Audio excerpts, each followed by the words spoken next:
Ồ. Ồ.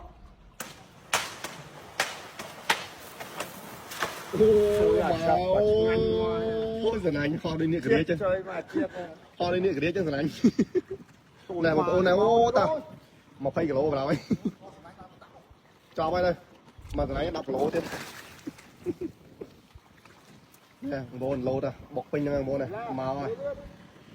12 bồn bồn 12. Chỗ lại. Sò priết. Bố lẹ ba tung mà bố, lẹ ba tung đi. Cầm bóng nó nữa. Đó là bồn.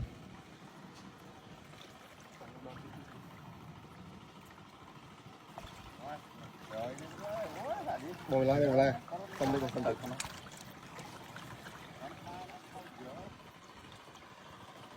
chỗ là bằng côn nè anh ấy chở nó bố chỗ đập vào lỗ đấy nó chỗ đập vào lỗ đấy thấy đi chỗ đập vào lỗ đấy chỗ sang một con cuốn đáy rồi sang con cuốn đáy mới chứ này thằng con này lăng Tray sọt Tray sọt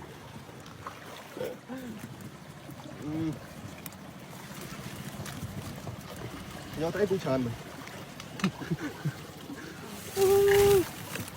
riêu trong phần cọt đáy ở món ơi này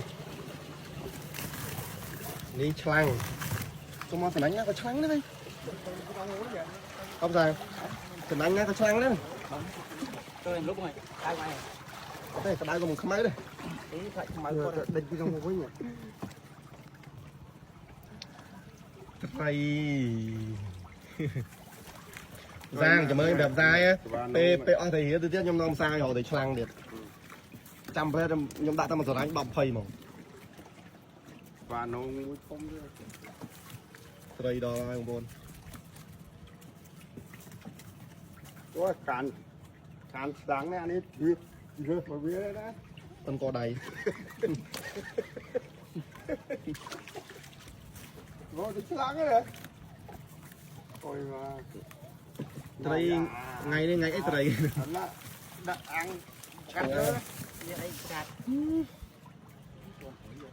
đó là ông bồn ơi đó là còn lấy thò mà chết tất ông bồn cònนี้chun tray này tray thò mà chết bác đúc ăn này bảo hay giặt ẹ giặt đọc vô thấy đại hẹp ngang cuồng là linh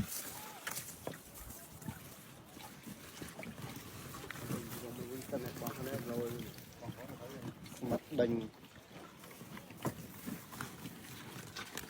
là sò một nồi là mà trường chiết mà thì tôi sáng nhâm vô là sáng cho môi thèm ngủ sáng cho anh thích lấy phát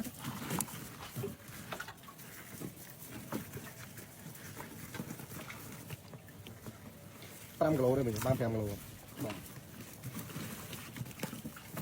đây mình đánh 100 kg đánh 100 kg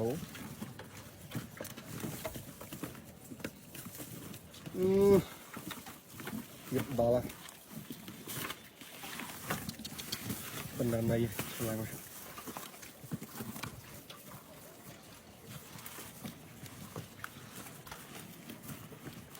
này storm up tay thoát